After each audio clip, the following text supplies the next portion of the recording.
On my channel, I usually try to share the things that I love most about Lakeland, but I'm starting to notice a trend in my comment section. It is clear people want to know more about the Swan City than just the best that Lakeland has to offer, and I want you to know, I hear you. After all, no city is perfect, and being armed with as much information, good and bad, is exactly what I want this channel to provide.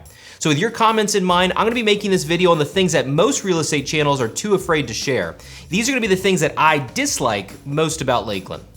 So to be clear, this is not one of those reasons not to move to Florida videos, so we're gonna leave the broad topics like heat, hurricanes, and alligators out of it, and focus instead on the areas that Lakeland as a city is either missing or needs to improve. To get started, let's hit the streets of Lakeland and talk about walkability. Just like it sounds, walkability refers to the ability to safely walk to a city's amenities, and it is something Lakeland has struggled with as it's grown. From road diets to proposed pedestrian overpasses, the city of Lakeland has struggled to connect its amenities by foot, and it shows in its meager 35 on WalkScore's walkability meter. To better explain walkability, I brought in an expert on walking. David's right. Despite having a thriving downtown, Lakeland lacks in walkability when compared to other Florida cities. Even as new amenities get built, the Swan City is mostly dependent on car travel. And believe me, I would know a thing or two about walking. He does have a point. Lakeland is behind Tampa, Orlando, and Miami in walkability, and its lack of pedestrian traffic has deterred some Lakelanders from calling downtown home.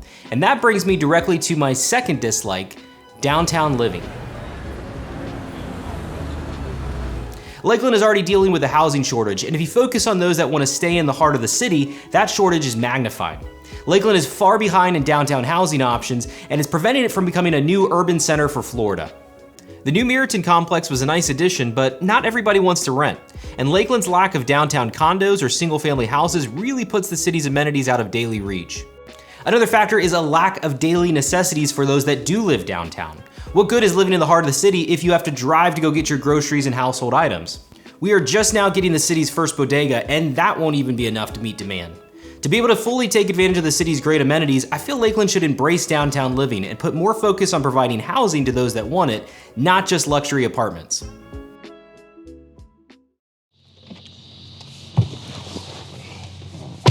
Let's talk about commuting.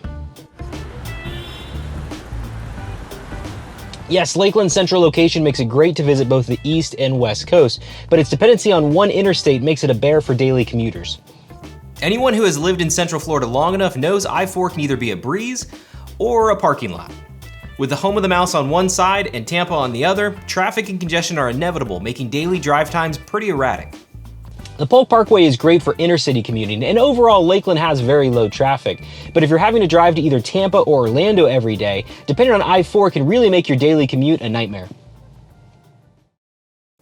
My final complaint is one that I do take a little responsibility for, and that is, well, all the people. I know it's hypocritical for a person who runs a YouTube channel sharing all the great things about Lakeland to complain, but a lot of people have moved to Lakeland and a lot more are coming. What was once Florida's best kept secret is no longer. Lakeland had the second highest population growth in the entire country in 2020, and that trend is not stopping. In my opinion, I think the city has done a great job balancing its growth with infrastructure and planning, but it is still grappling with some major issues in its newfound popularity. Traffic is increasing, rent prices have skyrocketed, and we still have a housing shortage of several thousands to deal with here in Lakeland. Now, I don't want to end this video on a negative note. I still feel Lakeland is Florida's best city, but it is far from perfect. I mean, we don't even have a Pollo Tropical.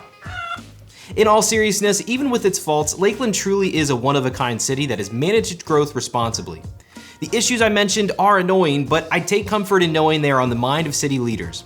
And although not every plan they try is a winner, they are actively taking steps to remedy each of these hurdles, and I personally feel the best is yet to come for the Swan City. I hope you enjoyed this video, and if you did, please consider subscribing. If you are interested in learning more about Lakeland, you need to check out this video right here. These are the 5 things to know before moving to Lakeland.